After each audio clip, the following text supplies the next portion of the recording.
Panahon ng Kapaskuhan, maglalagay tayo ng Christmas tree sa ating bahay at yan ay nilalagyan natin ng decoration.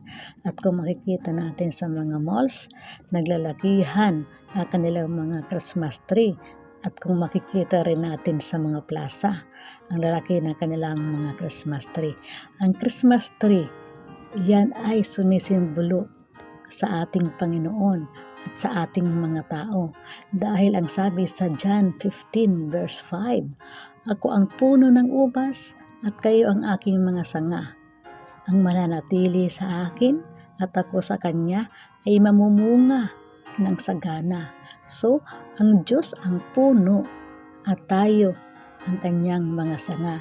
Kaya ang sanga hindi pwedeng mahiwalay sa puno dahil hindi ito makakapamunga.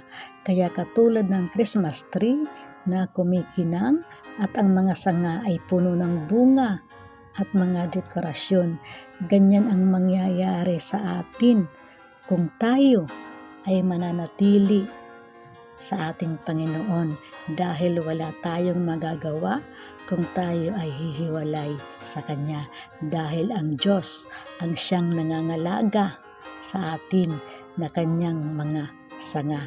At nais ng Diyos na bilang Kanyang mga sanga ay maging mabunga ang ating buhay espiritual. Amen.